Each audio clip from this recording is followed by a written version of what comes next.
Dans cette seconde vidéo, nous allons donc poursuivre.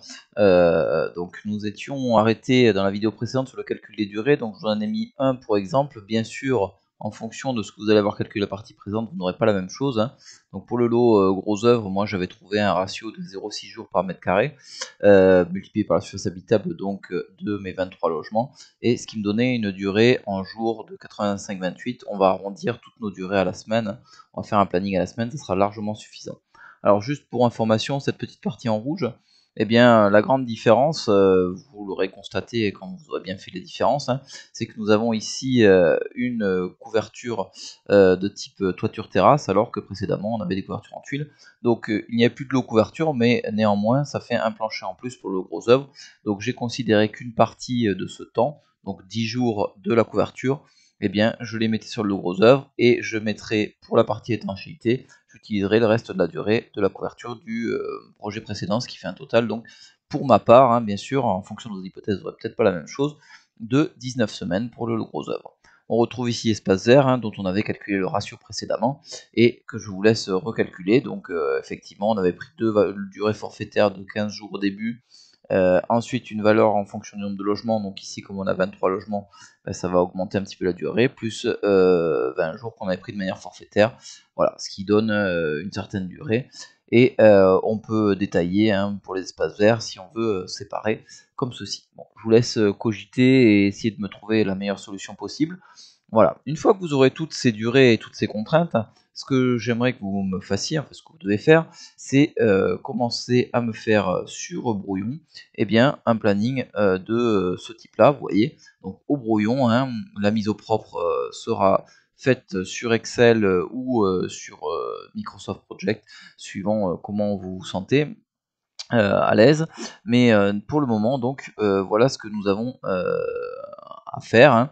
Donc les terrassements généraux qui étaient donnés de manière forfaitaire, eh bien de 5 semaines. Moi j'ai mis une liaison de type fin début avec le gros œuvre, hein, une fois qu'on a fini les terrassements, etc. Voilà toutes les contraintes que j'ai pu mettre. Et je réindique, comme je travaille au crayon, hein, de manière à être précis, les semaines au-dessus, c'est plus facile pour s'y retrouver et pour compter. Et ainsi de suite, je refais mon planning en indiquant le hors d'eau, le hors d'air. Voilà, donc la dernière étape, eh bien, sera faite pour ceux qui travaillent à distance actuellement en classe. Donc on va valider ce que vous avez fait, hein. Donc travail que vous pouvez d'ailleurs effectuer, je l'ai dit rapidement, par groupe de 2. Et donc la dernière étape, ce sera la mise au propre de tout ça et la validation de ce que vous avez fait, hein, et ça nous donnera quelque chose de ce type-là si je le retrouve. Voilà, donc c'est pas celui-là, c'est l'autre. Voilà.